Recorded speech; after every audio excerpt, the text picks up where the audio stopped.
Welcome to another edition of No Compromise Christianity, where you're going to hear the stuff you probably won't hear in church. And today, you definitely are going to hear the stuff you won't hear in church because you're probably not in church if you're in Ontario. Today, I have a very special guest on, Mr. Dr. Reverend Bishop High Priest Dr. Aaron Rock, who planted Harvest Bible Church, formerly known as Southwood Church, in, if I'm not mistaken, according to your website, in 2001. And it quickly grew and established itself in Windsor as a Christ-centered missional church. And we're so thankful. I'm so thankful for Harvest. Been such a great ally for us here. So, Aaron, why don't you tell us a little bit about yourself? Yeah, well, it's my privilege to join you. I'm thankful for your stand for Christ and for the ministry that you're doing in the East End of Windsor. I know that God has used you mightily to impact people for the Lord Jesus Christ. So yeah, as you mentioned, I'm the lead and I guess founding pastor of Harvest Bible Church. I've been pastoring this church for 19 years. I married up. My wife's name is Susie. We've been married for 25 years. We have 5 children, one of whom is married, another of whom is engaged. 3 in total are young adults, and then we have 2 in high school.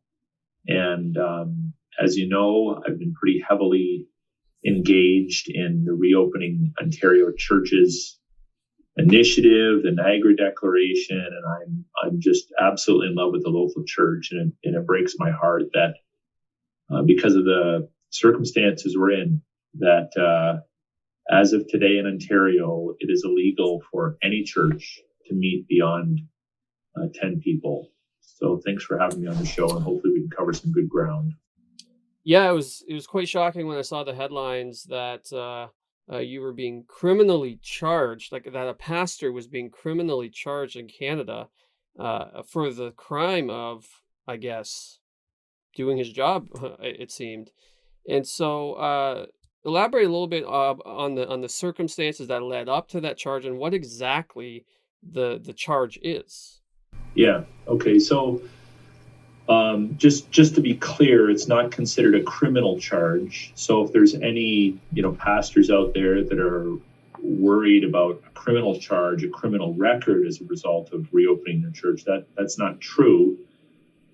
It's technically called a court summons. What makes it unique is that it does have the potential of jail time attached to it, which I don't know of any, not a lawyer, of course, but I don't know of any charge outside of a criminal charge that would have jail time potentially attached to it. So that's what makes it sound like a criminal charge.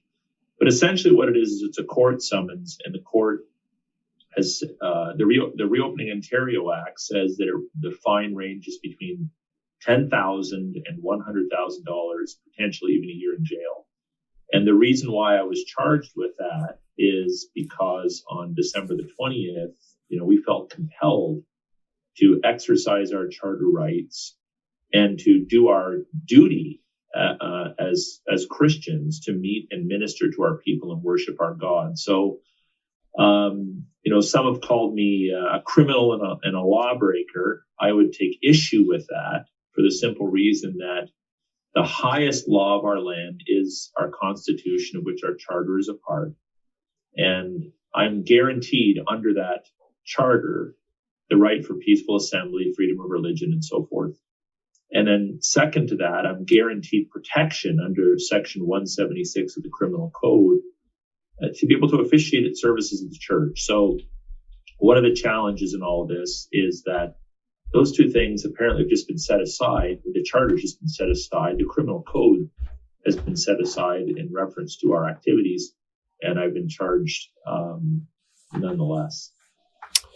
Yeah, many that I'm seeing comments and stuff online and on the different articles and stuff, and it seems that many people, even in the church, even people who profess Christ, believe that the gathering of the saints, the gathering for worship or gathering for Bible study or prayer or whatever you're gathering for, is of secondary importance for public health.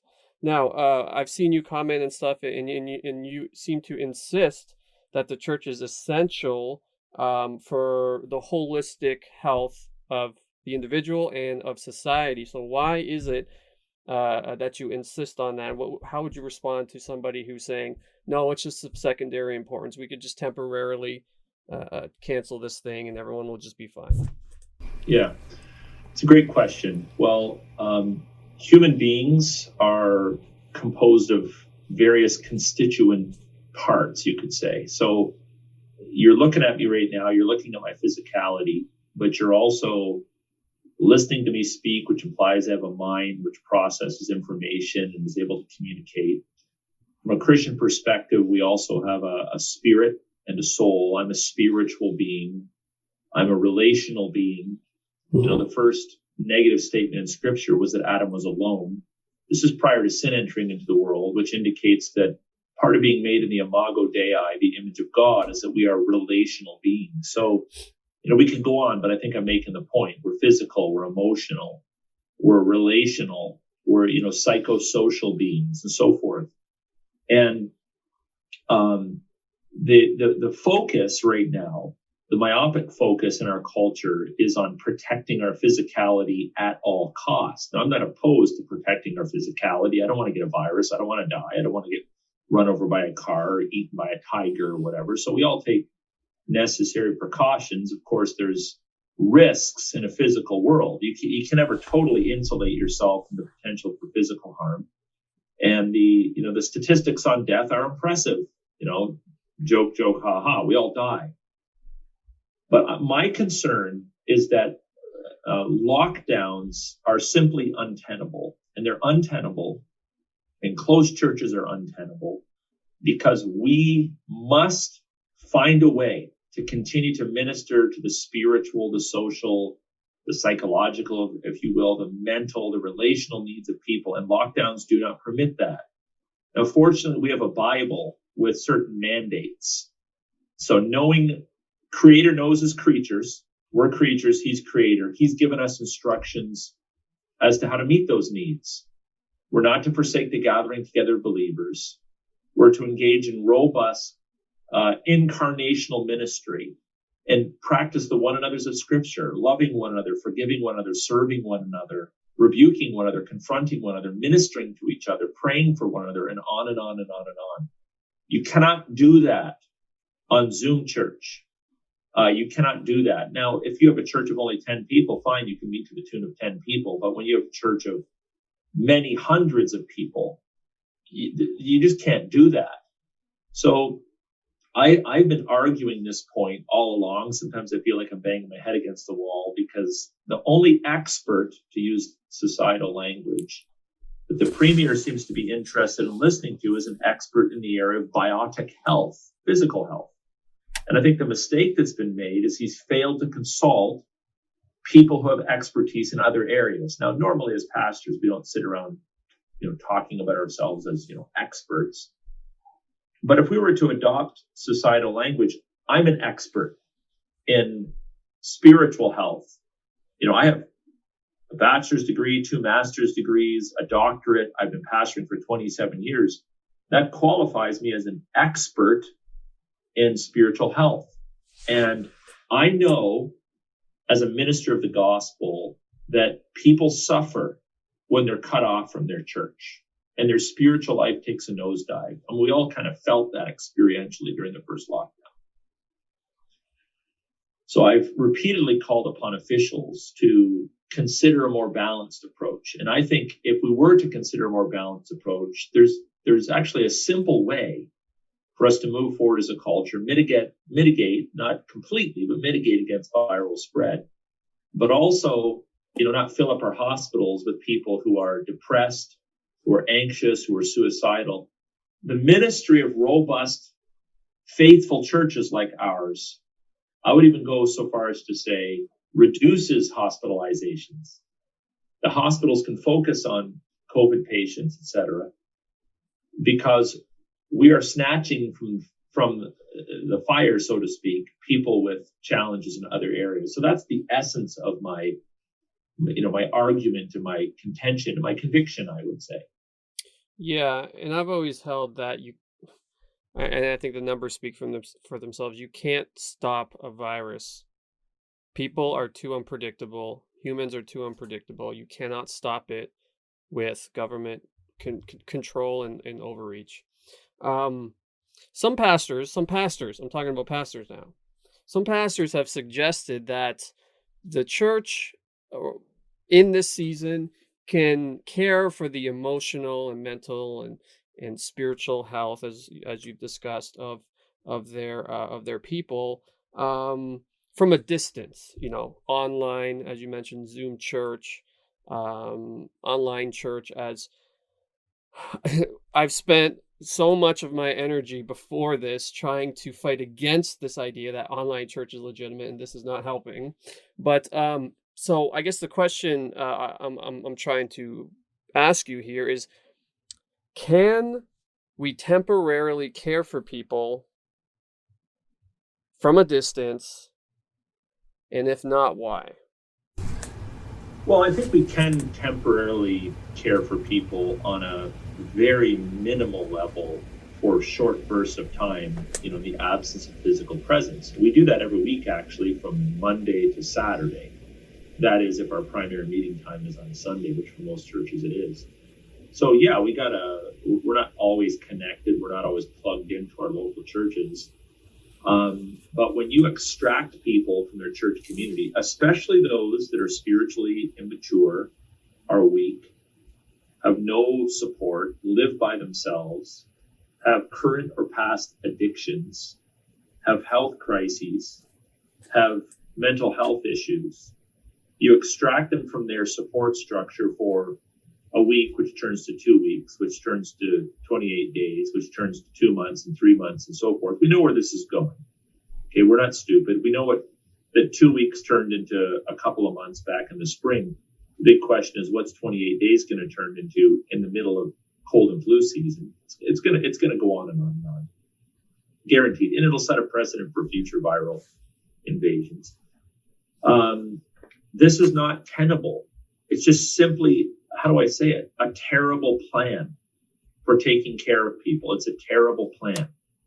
Now, I guess if you, and I don't mean to be cute, but I guess if you happen to be in a church where, there's very little outreach, your people have kind of all been there forever. It's a small group, perhaps. Maybe you can get by for extended periods of time without meeting. I don't know how, because it's just not my context. But we have video testimony. We put a church called a video called Church is Essential. We have video testimony of people who came to faith in Christ when our church reopened, or renewed their faith in Christ when our church reopened, and they're using words like suicidal. They're using this language. They're using words like depression and so forth. So I don't feel that I need to justify to the watching world what I do or the lives we impact. The fact of the matter is, I know as a minister of the gospel that we are being used by God to radically alter and change people's lives as God's people gather and as we minister to one another, period. I don't need to produce data on that. I know it experientially to be true. And so I need to fight for that, right? I need to fight for that, because I feel that if I don't, I'm relinquishing my responsibilities as a minister of the gospel, and I'm letting my people literally suffer. Every single one of them, no, but a large portion. But let's just maybe step away from the pragmatic arguments and the circumstantial arguments and just go back to my initial statement. Creatures don't need to ever apologize to other creatures for what the Creator has said. And our Creator, who knows us better than we know ourselves, has commanded us to meet, period. He's commanded us to meet. He calls us his body. None of us individually represent the fullness of Christ. The Bible uses the imagery of human bodies. We get the fingers and the hands and the elbows and the whole 9 yards. We are insufficient in and of ourselves to sustain our own spiritual lives. I hope people understand that. We are insufficient in and of ourselves to sustain our own spiritual lives. People say, well, I can just hang out with Jesus and pray with them on my own. I don't know what Bible you're reading. The Bible never presents this, Lone Ranger, it's me and Jesus on an island hanging out kind of imagery. It commands us to meet. And each of us plays a vital role in the life of the church. And when we meet, the presence of Christ descends upon his people, and together we reflect the full image of Christ into this broken world. And so this is why, any sort of it's reductionistic to say the church is just sort of like almost like a spectator sport where, well, just pray at home, or we'll produce a fancy sermon for you and throw it up online every Sunday. This isn't church. And it also begs the question, then why even bother having churches? There's enough video sermons out there to sustain every one of us for the rest of our lives without any of us ever preparing a new sermon. So much for preaching into the moment and the circumstances, and looking people in the eye and reading your audience and all of that. But again, all of this, you can speak at length about it, has been pushed aside because of one viral threat, which we now know kills a very small fraction of the population, and almost with few exceptions, nobody without pre-existing comorbidities or younger people. Very, very rarely does it happen? Yes, but very, very rarely. And so I just think that we're making a tragic, we've made tragic decisions as a culture, which I think is literally destroying people's lives. How did you respond when you initially received the charges? Like, did you kind of have a feeling it was coming, or were you shocked? What's the general? First of all, how did you respond? And secondly, what's the general vibe around your congregation? Because it's not every day in the West, at least, that your pastor gets charged for meeting and leading a service. Yeah. I mean, I've never been arrested in my life. I've never done jail time. I've got a couple speeding tickets. So, I've been a law-abiding citizen, and, I think the Lord kind of prepared me for it a little bit. We had police presence here the week before, just kind of responding to some trumped up public complaints. So just kind of having them on site sort of prepared me for it. I did participate in a worship protest in Toronto, and there was, officers there that spoke to us. So that kind of settles your heart a little bit. I don't agree with the charges. I don't think they should have been laid. I think there's a lot of hypocrisy from the police, especially, who turned a blind eye. I actually participated in protests in the spring, in June, I believe it was, contrary to the Emergency Measures Act that was in place at the time. That said, I did feel bad for the officer that informed me of the charges. He was clearly distraught and did not want to lay these charges. So, I've had multiple conversations, I think 7 conversations with him in the last couple of weeks about that. So wait a minute. Are you pastoring the police officer through him charging you? Well, I think so. I think that's my heart in that, because I felt bad for him as a person for having to do something that he clearly didn't want to do. I was very resolved. I don't want to present myself as like Superman, but when the charge came, there's been no fear, no regret, and no diminishment of my resolve whatsoever. And I attribute that to the prayers of God's people and the conviction of the Holy Spirit. So, our people were, some were saddened. I think the majority were probably enraged in a certain way at the injustice of it. Well, I could do the exact same thing in a big box store, no problem. This is I don't know what other words you can use. It's discrimination. Let's use societal words. It's unjust. It's wrong. It's morally wrong. What happened to me is morally wrong. And, it's historically problematic as well, because, we're talking, people have called me, a granny killer. They've used all kinds of nasty words, which I won't mention here. My great grandfather died on the fields of France for charter freedoms and left behind a widow. And families don't recover from that in a generation. Her children were affected by that economically and so forth. That's part of my family history. I have another great grandfather and a grandfather that also fought in other wars, and one of which died after as a result of injuries. So my lineage is that Canadian soldiers have paid the price for these freedoms. My family, not me in my lifetime, but my family, my lineage suffered for these things, and that inevitably affects families for generations. And it's more than mildly offensive when somebody essentially spits on the grave of my ancestors and forebears for the sacrifices they laid down to secure charter freedoms for us, but then accuses me of being reckless, and malicious and foolish in the moment.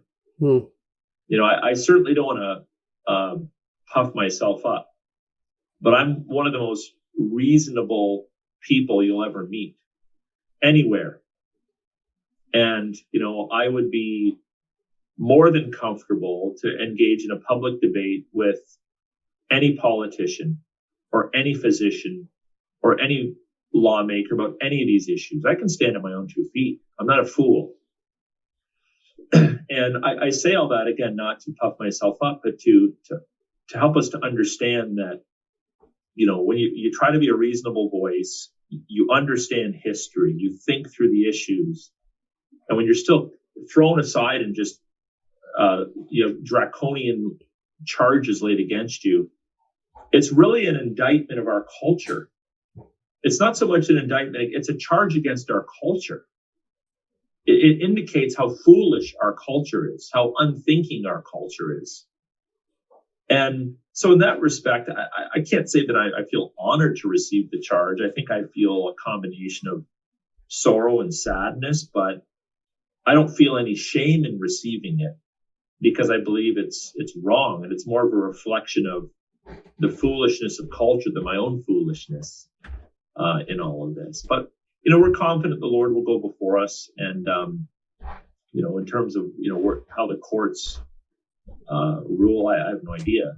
But I would like to think that they'll eventually just get thrown out and identified for what they are, which is a foolish attempt to control the population by a premier that must know on some level that what he's doing is wrong. Yeah, if I'm not mistaken, I think this is actually the first pandemic outbreak of any virus or infection that we can remember in all of history where the church has actually bowed out from caring for the sick. Even during. Yeah, this is a fascinating thing. Like, not everybody in every church is running into hospitals, but I'd be prepared to do that. Our people would be prepared to do that. We have ministry in various institutions, the Southwest Detention Center and whatnot. We're barred from all of that. I think it's true that I'm the first Christian pastor in Canadian history, actually, to have been charged in such a way. There's been other churches that have been charged. The fine's been directed toward the church, but I think I'm the first. But unfortunately, I heard last weekend there was one in Leamington, one in Wheatley, one in Woodstock, and probably some pending charges in Alliston, Ingersoll, Waterloo, and so forth, where some other churches chose to stay open. The church was still meeting during the bubonic plague, for crying out loud. So I don't know what the big deal is here. I'm curious, and a few of the saints that I've talked to and who've messaged me, hey, do you know this Aaron Rock guy? And I'm like, yeah. And they're curious to know, because there's been some silence, really, on the part of the local churches in Windsor, at least, What has been the response, if any, from the local churches in Windsor and the pastors in Windsor? I mean, I'm sure you know many pastors in Windsor. Has there been any response? Has it been positive, mostly negative? What's going on with the churches? Are they having your back through this? So are you talking about like since my charge? Right, yeah. Or even before. I mean, you've been outspoken the whole time. Yeah. So for the last several months, there's been a few guys in Windsor that I've had semi-consistent conversation with that are definitely on our side, but they may be in a situation where they didn't get the support of their boards or whatnot, or they don't have tenure. These things factor in. I was a little disappointed to discover that some guys that I would consider colleagues signed a letter in opposition to what we were doing. And actually, that was used against us in conversations with a couple police officers that said, well, other churches are content with Zoom, so why aren't you? So it's not just an opposing side, it actually worked against us and, is arguably an influence in my charge. So, these brothers, not meaning to do so, have actually brought harm upon me in our church, which we'll have to think about at some point in terms of how to respond to that. Since the charges have been laid, crickets. I think I've received a text from 2 pastors, maybe three in Windsor. Let's say I forgot one, I'll say 4. But I think only 3, one of which would be you. So, crickets, total silence. I don't know why. Maybe they just don't know what to say. I feel bad for them if they're taking heat from their congregations. I do. But this wouldn't have happened if all the churches just said, no, we're opening, period. We're working on an effort, hopefully in January, maybe late January, where we can just kind of get churches to say we're opening. Like, how long is this going to go on for? I honestly don't understand it. Okay, I've tried to I try to think of it from different perspectives. I don't understand it. I don't understand. I can understand someone having an alternative view, but I'm not even hearing the alternative views. People from other churches have contacted me and they've essentially said, I don't even know what the view of our church leadership is. They're not even addressing it. They're not saying anything. Nothing. They're not even providing like a logical alternative or however you want to call it to my viewpoint. They're just not saying anything. The standard approach seems to be whatever Doug Ford says is what we're going to do, period. And maybe that's convictional.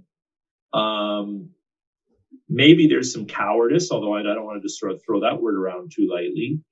Maybe there's a lack of education. Maybe there's a lack of church support. I actually don't even know, because I'm not even hearing, at least locally, why these men are doing this. I have no idea.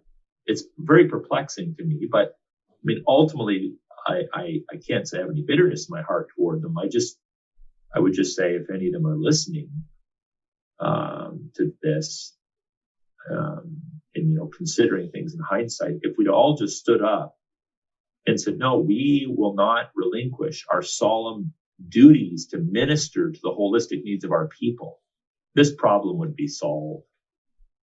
Yep. And Harvest Bible Church, if I'm not mistaken, has been one of the more diligent churches in regards to registration and screenings and distancing and following all the different rules. And so when I did hear about the charge, I'm like, well, if any church is going to get dinged here, it's Harvest, really, because you guys had the whole thing set up. I mean, you're as far as like my church, I mean, we're so small that it was like, okay, just wear your mask and come in, and that's it. We didn't really have the elaborate thing, but you guys were on the ball with this. So just to, if there is anybody watching this who's maybe antagonistic, saying these silly things like these churches just want to kill people and they're so selfish, enlighten the folks about your safety measures and how actually diligent you were in those. Yeah, so because we were one of the 2 initiating churches to get the province reopened, and it's funny, I'll just make a sidebar comment. I'm not looking for credit on that, but that's a fact. Okay, that's a fact. Our opponents have denied it, and I think there's some pride there. Our church and another church initiated a letter back in the spring. We then had some Jewish rabbis join us and a couple other pastors. We met with the Premier's office on a Thursday and basically said, we're opening our churches. You need to make it happen, or we're going to file a charter lawsuit. This is on a Thursday. And we said, you've got till Monday. Monday, the Premier gets up and says, we're opening. And it was my idea to actually have a percentage attached. That was my idea. We went back and forth. I was hoping to get 40% to give us 30. So because we were in the public eye, we thought, well, we just can't afford to have any mess up. So as far as I know, we're the only church doing temperature checks for a few months. You don't get that at Costco or Walmart. We had the waivers going on. We had pre-registration, check your name off the list. We had the physical distancing, the hand sanitizers, all that kind of stuff. We did put people in plexiglass booths, but we did way more than what you would see in your typical business. We're almost at the level of what a hospital would be like in terms of admittance, at least. As time went by, we admittedly asked for peer-reviewed medical articles from people without political liability to justify these protocols. They would just tell us straight up, we don't have them. But we still went with them. And, I think by the time we got at the end of the summer, we dropped like the temp checks and that kind of thing. We don't get any credit. And again, it's not like we're looking for credit, but there's no outbreaks traced to our church. Nobody's died. We're fine. And so you do feel a little bit betrayed by the Premier when you negotiate, you go above and beyond what the medical director suggests. The medical director in Windsor, don't know the guy, know his name, seen him on the news. Windsor Essex Community Health Unit never responds to our letters, never returns phone calls, gives us zero credit. But he was the one that essentially told the police, you have to charge this guy. We don't want to issue the health order. It's on you. Pass the buck. That's a fact. And it's not my intention to throw him under the bus, per se, but I have suffered from this. And to a large degree, it's his fault. Because if he'd had a reasonable conversation with someone like myself and faith leaders that I've associated myself with, I think we could have come up with a reasonable compromise that was a win-win for everybody.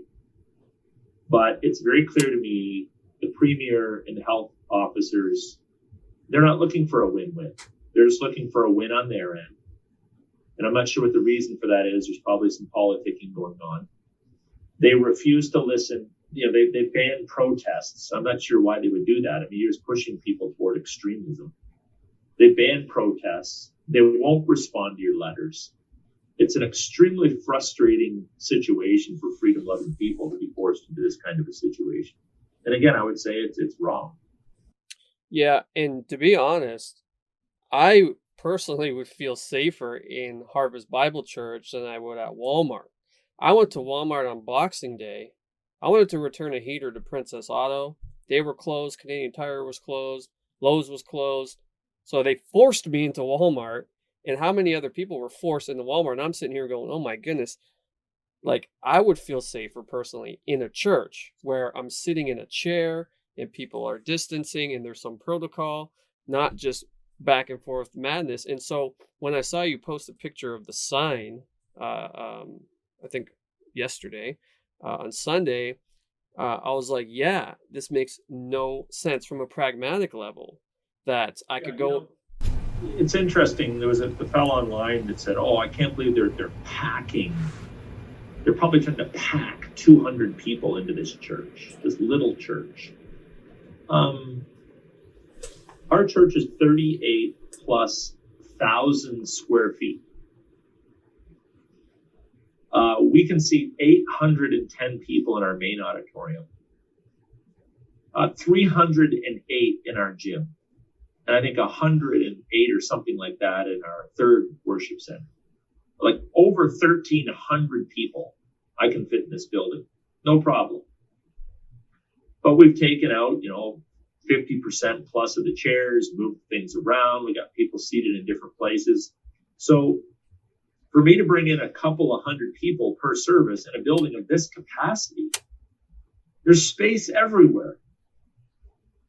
And you don't get any credit for that. It's the mental image is we're this little shoebox. We're just, packing people into this little shoebox and, causing irreparable harm. And it's just totally ignorant.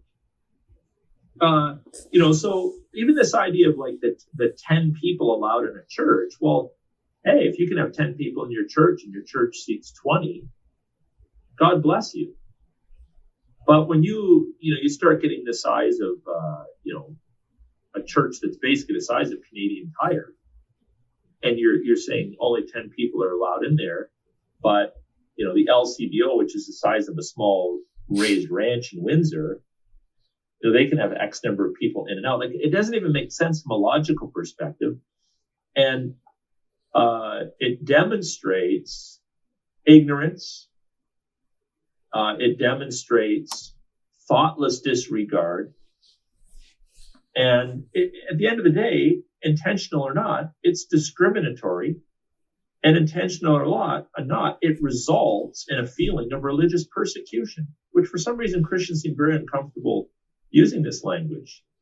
You don't need to worry about the motives. It results in the feeling of religious persecution. It's unjust, it's discriminatory, and it's unfair. And what it does, it opens the door in the box for all the church haters out there, there's lots of them, to jump on the church and literally to persecute the church. When you're being told to, again, I don't want to use the language, but when you pick the most heinous words in the English language and just scroll through the hundreds and hundreds of comments just on our Facebook page, and you'll see those words in there. And we're being subjected to this because of bad reporting and because of a government that's posturing itself as justice warriors, without regard for the founding institution of Western civilization, which is a free church. How would you respond to those Christian leaders who are saying, because there's a lot of them, that this isn't a black and white issue and that we have not yet reached that threshold of civil disobedience? Every Christian leader says, of course, there's always a situation wherein we need to disobey the government because they're issuing unrighteous decrees. But they're saying we have not reached that threshold. Now, I don't know where it is in their mind, but how would you respond to those leaders that say it's not black and white, this is a wisdom situation, we need to use Christian wisdom, and we're not at that threshold of civil disobedience yet? Yeah, that's a good question. So a very simplistic response would be, then fine, close your church, but let me open mine because I have a very different view on it, right? So if you want to close your church, close it down. If you feel that's necessary, close it down. I will say I'm a little uncomfortable with the continued allegation of civil disobedience because I do not believe at this point that I've been civilly disobedient. And the reason for that, and this is a little sidebar, is the Constitution and the Charter is the highest law of our land. And I'm squared up with that. The criminal code, I haven't broken the criminal code. I would argue that many of the officers that have entered churches in our province and disrupted services have broken Section 176. So because I have, quote unquote, disobeyed a health order under the Reopening Ontario Act, they could argue, well, he's a lawbreaker, but actually I am upholding the two highest laws of our land in the process. So that's maybe a minor point. But I think it needs to be stated. But I would say to pastors, it seems to me that there's two, maybe three deficits in their thinking. The one would be an insufficient view of spiritual warfare. I mean, you must understand that the devil masquerades as an angel of light. Is that not part of our theological stance? It's interesting. I can't recall them all, but I was reading something on persecution, and persecution doesn't go from, hey, green light, we love you guys, to red light, you got to stop. There's a sequence of steps that takes place when churches are persecuted, and we're well into that process. There's a passivity, a passive indifference. There's a censuring. There's a threatening and a sort of vilification process. I mean, there's a process we're going through, and for the life of me, okay, even if you disagree on our particular stance on this, for the life of me, please give answer to this very simple question. How can you, as a Christian pastor, possibly justify the fact that Walmart and Costco, etc., are wide open, but your church is reduced to 10 people? Assuming you have more than 10 chairs. How can you justify that? Like, I really think that we have this notion, well, but if the intentions are there, well, you know what, if I'm well-intentioned and I murder someone, or I'm well-intentioned and I steal someone's stuff because I don't think they deserve it, or I just really feel in love with this woman and I need to rescue her, so I'm going to commit an adulterous act. Like, do we get brownie points for having good intentions when we do wrongdoing? No. Wrong is wrong. And if the government, for whatever reason, says, we got to shut down churches, period, we're closing them all down, but we're, leaving Walmart and Costco open. But the reason is, we're not trying to pick on you. The reason is, that people need to buy groceries, or people need to be able to buy 2x4s, or, whatever it might be. Sorry, I'm not giving you any brownie points for your motives. Your actions are discriminatory. Your actions are illogical. They're wrong. And whether or not you are evil in your intention or not, it's still wrong. People still suffer from this. Churches suffer from this. Church people suffer from this. The gospel, sorry to say, the gospel doesn't go as far and wide. And I'll just say one more thing. There's a lot of people out there that are inconsistent in their theology too, because they're like, well, God is sovereign, right? We don't need to meet as a church. God is sovereign. If God's going to lead people to Christ, he's going to lead people to Christ. Well, you know what? Is God not sovereign over a virus too in your medical health? Because I could throw it back at you and say, well, so if I got to exercise faith that God's going to just carry people on spiritually without the church, well, wouldn't it also follow if God is sovereign, he's just going to carry people on medically, whether or not there's a virus or hospitalization? We'd say, oh, no. A lot of inconsistencies, a lot of sloppy thinking, a lot of I's haven't been dotted and T's that haven't been crossed. So, I mean, I could speak to this point for hours and hours and hours, but that would be kind of a summary overview of my response to that criticism. Yes, I've held for through this whole thing that critical thinking has been thrown out the window, and it's so emotional. Like, when was the last time we ever thought that we would infect somebody and that they might get sick and that they might die? That was never a thought in our minds, in our culture. It was like, you just go on with your life and people get sick and whatever. And this whole thing with the protecting the vulnerable, it's like, well, wait a minute. Think about this. Were we not protecting them before? Did we just figure this thing out now? And so it's very inconsistent, and it's leading to, frankly, I think societally, this whole thing about we're in this together. No, we're not. I've never seen division. There's more division, more meanness, more self-protection going on than ever before. They're throwing around this love your neighbor stuff, right? As they're cursing and denouncing the ministry of the the Church of Jesus Christ. This is not motivated by love. And I would just say this to my Christian listeners. Your antennas should go up, and you should always be suspicious when lost people, and now think about this, in a culture that aborts their children, confuses gender, denies the biological reality of gender, etc., suddenly gets all moral on us. Your antennas should automatically go up. Like, that's just not normal. So it's like serial killers typically don't donate to churches. And immoral people who are okay with infanticide and are confused about basic categories of human biology, if they start throwing around the love your neighbor card, probably should be a little suspicious of that. Somewhere in there, there's ill intent. But it seems to me that in the moment, Christian people suddenly have tossed out the doctrine of total depravity and have a pretty high and lofty view of human nature and human benevolence. And I don't get it. But I think you're right. There's a lot of emotion in this. There's a lot of fear mongering. I mean, it's almost like we're being reprogrammed to view ourselves as a living virus that is a threat to the rest of humanity. Whenever I get in my car, I put people's lives at risk. So we can talk about a theology of risk and reward as well. But again, when you tell people the same half truths or lies for 9 or 10 months in a row, every single day, multiple times a day, the average person starts to believe it.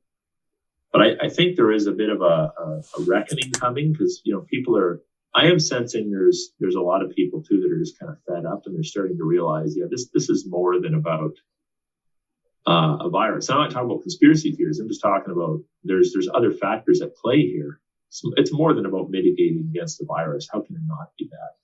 Yeah. Last question I want to ask you is basically, I guess it's just your opinion on this, because who's to say? Unless you're a prophet. If you're a prophet, then let's hear it. But what do you think moving forward with the church is going to be the big takeaway? Like, let's say you're 30, 40 years down the line, you're reading a history book, a church history book, and you get to 2020. What is going to result from this as far as the church as a whole? Yeah. I do think there's a spiritual winnowing, a separating taking place. For too long, we've had it pretty comfortable as Christians, and many of us have sort of, in a strange way, known that there needs to be some persecution and some challenges for the church to wake up. I think, frankly, those that are content with spectator Christianity or that don't value incarnational ministry, those churches are going to go away. They're either not going to reopen, or they're going to die a very slow and painful death. And unfortunately, that probably needs to happen in order for the church to be purified. I think there's going to be a rising up, a galvanizing of many Christians that are willing to count the cost unto death for their convictions and their beliefs. So I think there's going to be almost like, we've had the Protestant church and the Catholic church as two very distinct expressions of Christianity for many, many decades in our country. And I think there's now going to be a further separation of, I don't know what the names are going to be, but I think there's going to be a further separation of, frankly, the faithful Christians who are willing to count the cost, and those that are content with some sort of a limp, spectator-oriented, non-essential view of incarnational ministry. I know that sounds mean. It's going to infuriate people. Well, debate me on it then. Prove me wrong. I'll say this. I'm kind of happy that The seeker-sensitive movement has all but been totally shown to have no clothes on through this whole thing. It's dead in the water. There are some foolish people out there that are saying things like, oh, this is going to be time for like a great reset in the church, and the path forward for the church is just everything's online. I heard about, I think, a church in Kitchener from a friend of mine. They're going to stay online. They think it's great. You know what? You're not going to make disciples. I'm sorry to say. I'll prophesy on that one. You're not going to make disciples. You clearly do not understand human nature or human need. If you think the church can be reduced down to a sermon and music that you just observe and watch like you're some sort of a spectator, it's sorry to say, but it's almost like virtual sex or something. No relationship, no intimacy, no trust, no commitment, no true knowledge of the other. It's just an observational kind of Christian experience.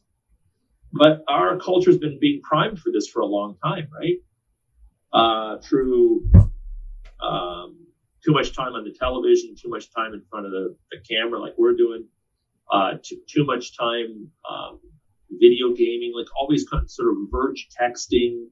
Hey, will you marry me on a text? I'm breaking up with you on a text. Like these virtual fake relationships that we're sort of being acclimatized to. And now we have a generation or two that's been raised on those. And they just said, well, why don't we do this in the church too? You are going to die a long and painful death. And you will not be honored by the Lord, because that is the Creator has not designed us to function that way. Read your Bible. So I think there's going to be a winnowing and a separation. Where I'm still thinking and processing is, depending on how the response is going to be the next several months, and then the court cases and stuff, it may be time for us to get out of Dodge. It may be that Ichabod, the Lord has departed, is written across our nation. Maybe large groups of Christians are going to have to leave the country, or relocate to more Christian-friendly parts of the country. The big question is where and how would that look like. But it might be something of that magnitude. Sounds kind of crazy. Who would have thought we'd be discussing this? But it might be if culture essentially says, look, we've decided, they're not going to say it this way, but this will be the message. We've decided that church is not essential. And we don't need you. We have our own systems and structures. Then, there'll be a faithful remnant that stays behind to try to win lost people. But essentially, then you're in a situation where we can say the culture has been lost. And it might need to just be plunged into an absolute moral abyss, before there's revival. This has happened time and time again. Most of the people in our country came here from other countries, many of whom were under some sort of religious persecution. I would put freedom in the religious category, because freedom is actually a Christian idea. The church being the first free institution of Western civilization. So previously known as Christendom, we call it Western civilization. It's Christendom. You take that away, you essentially bankrupt your culture and your nation, and you have nothing left. You just hollow it out. And, for the sake of our children and our grandchildren, who knows, this generation and the next, again, may need to get out of Dodge. But, ultimately, those are sort of my thoughts on it right now. I don't know exactly what's going to happen. Nobody does, but we certainly need to prepare ourselves for the worst, but hope for the best, I suppose. Yeah. And you heard it here, folks. First, folks, online church is spiritual cyber fornication. Is that accurate? Way to go. Would you agree with that assessment? Well, I think it's a suitable analogy to at least capture some of the problem that we're experiencing. Yeah. Okay. Well, let's end on that note. How about we end on that note? Thank you so much. I appreciate it. Yeah, thank you so much for coming on and talking with me and sharing your story openly. And I hope it was a blessing to everyone. This has been another episode of No Compromise Christianity, where you definitely heard the stuff you're not going to hear in church. God bless you. Hey, thanks so much for watching this edition of No Compromise Christianity. We all know well Facebook, Twitter, YouTube, Google. These companies hate biblical content. And frankly, it's only a matter of time before No Compromise Christianity probably gets de-platformed from these social media platforms. So here's what you can do. Go to nocompromisechristianity.com, scroll down to our newsletter sign up, put your email in there, and sign up for our newsletter. That's how you can stick it to Facebook and YouTube and Twitter when they deplatform us. So please sign up for our newsletter and don't let the communists win. They won't, because Christ is king. So go ahead and sign up. Thanks so much for watching. God bless you.